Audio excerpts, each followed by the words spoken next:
Hey everyone, and welcome back. What are you doing? You're just Kiko. Kiko! Can you stop?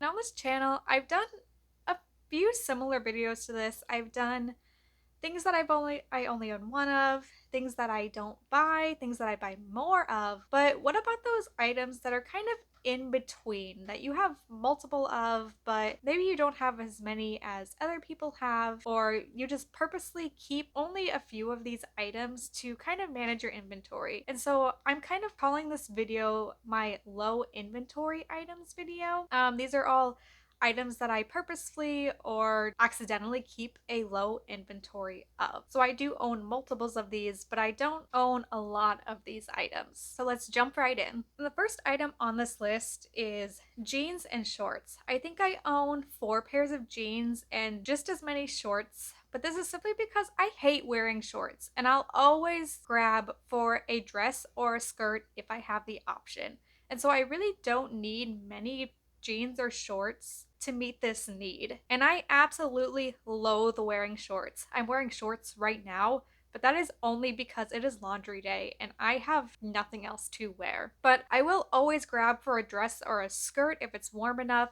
And if it's chillier outside, I'll tend to grab for jeans, so I'm not really grabbing for shorts very often. And I do find myself grabbing for the same 2 pairs of jeans over and over and over again. I only have 4 pairs of jeans because I have two older pairs of jeans that I wear whenever I go hiking or I'm just doing work around the house so that my good jeans don't get dirty or wear out faster. Number 2 on this list is medicines. I've seen some quite extensive medicine cabinets throughout my life. With a household of 2 people, it's just not necessary to have a bunch of different medicines on hand. My rule of thumb is I keep one of each type of medicine, meaning I keep one pain medicine, one cold and flu medicine, and one stomach medicine. And I tend to get stronger versions of these medicines so that they can handle an array of pain.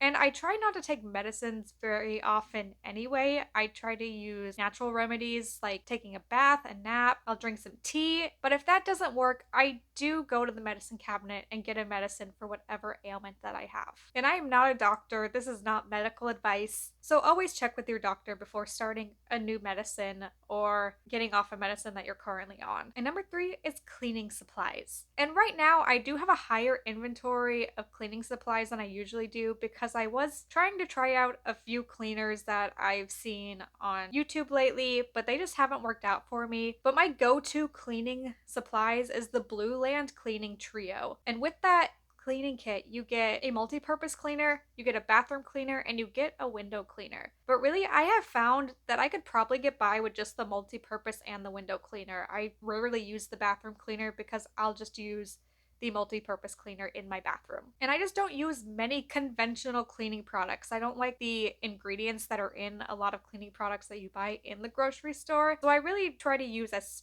few of these cleaning products as possible to keep those chemicals out of my house. Number 4 is office supplies. And yes, I am still in school. I am currently getting my master's degree, and my husband is getting ready to start his master's degree program in a couple of months. But we still don't need a bunch of office supplies. We do have pens, pencils. I keep a number of sticky notes on hand because I use sticky notes in my planner. Whenever I'm planning, I'll just grab a sticky note and slap it into my planner. But 2 people really don't need much in terms of office supplies. That's because my husband and I usually use digital means of note keeping or planning. I'll use Notion for pretty much everything other than my calendar, and I'll use my calendar in tandem with my physical planner. But I actually have been playing with the idea of getting rid of my physical planner altogether because my digital calendar really serves all of my needs.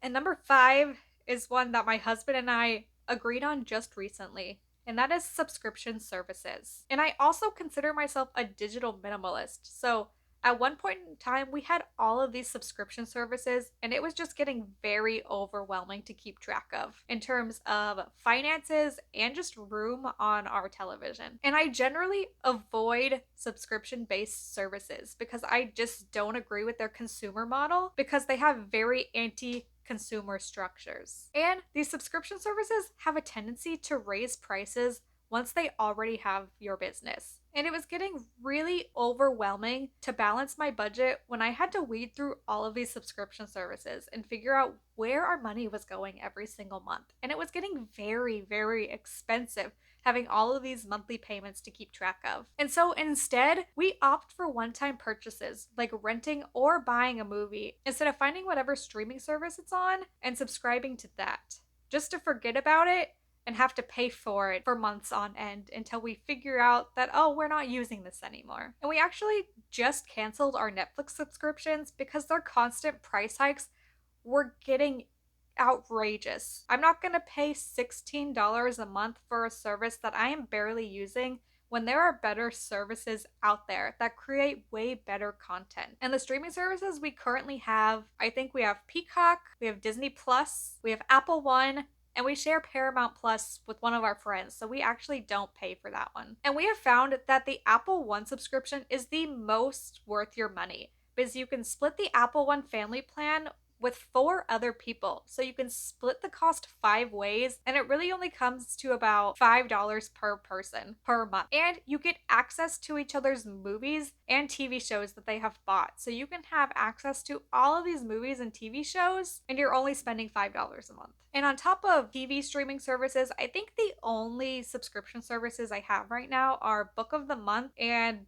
I pay for the premium version of my menstrual tracking app. Oh, and I have Kindle Unlimited, which I find so valuable for the low price of $10 a month. But other than that, I really do try to keep tabs on what subscriptions I have and only have the ones that I find absolutely necessary and ones that I don't think I could live without. And number 6 is jewelry. And this is simply because I don't wear jewelry a lot. And if I do, I'm grabbing the same pair of earrings and the same necklace every single time I leave the house. So I purposely keep my inventory very low. And all of my jewelry fits in a little tiny jewelry box on my dresser, and I make sure that all of my inventory can fit in that jewelry box. Once I start to accumulate too much, it won't nicely fit in the box, which indicates to me that it's time to declutter. And at the current moment, I do have more stock than I'm comfortable with, but that's because I inherited a few pieces from Tyler's grandmother that passed away back in December. And so I'm waiting for my big biannual declutter in November, and I'm going to adjust my inventory to accommodate those pieces. And my last one is kitchen appliances. I have found that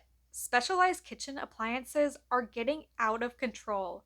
Any little thing that you need to do in your kitchen, there is a special kitchen appliance that advertisers insist that you must have to make your kitchen experience so much easier. And this is where I'm going to de-influence you because I was one of these people. And I have found you do not need the fancy bread maker. You do not need a popcorn popper to pop popcorn. And you do not need whatever the hot new appliance currently is. You can usually get by with the appliances that you already have. And Google has been my best friend for this.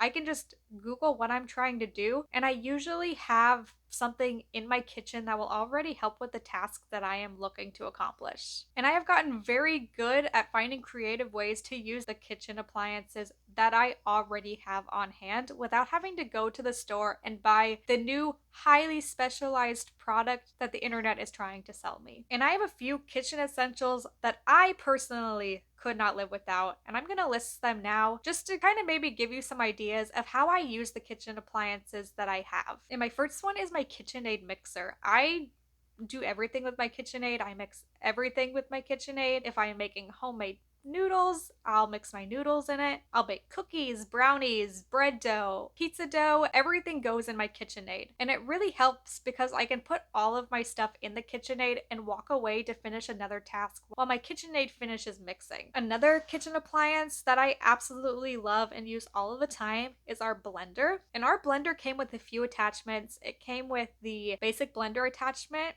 It came with a single blender attachment so you can make smoothies or milkshakes or whatever. And it also came with a food processor, which I have found to be very convenient because I can chop up a bunch of onion if I need it for recipes throughout the week, and I can pretty much use it for anything else. If we have a baby in the future, I can use it to make baby food, which will be really convenient. And so I really like our blender because it really serves a variety of functions. And then my last kitchen essential is a good quality cookware set. And by good quality, I mean either a ceramic or a stainless steel kitchen set. Non-stick cookware sets are highly toxic, and they're releasing a bunch of different PFAS into your food, which are forever chemicals, and that's just not something that you want to be ingesting. So a good high quality cookware set is an absolute must in my kitchen. And that's because I can use all of this cookware in other aspects of my kitchen. I can use my skillet as a fryer whenever I'm making homemade french fries. I can use my big pot as a Dutch oven so it can easily go into the oven if I'm making a casserole. I can make popcorn on the stovetop with that big pot as well. And not just my big pot is oven safe, the rest of my cookware is also oven safe. So I can make a bunch of different items in the oven without having to have a whole separate set of oven safe dishes. And that completes my list. Those are the 7 things that I purposely keep a low inventory of in my own life. I hope this gave you some ideas of kind of stuff that you might be able to cut back on in your life, or maybe even just recognize those things that you do keep a low inventory of accidentally. I would also be interested in knowing what your low inventory items are and what you are making more room for in your own life by keeping these items at a low inventory. And thank you so much for watching until the end if you're still here. And please leave me ideas for videos you want to see in the future. I am quickly running out of ideas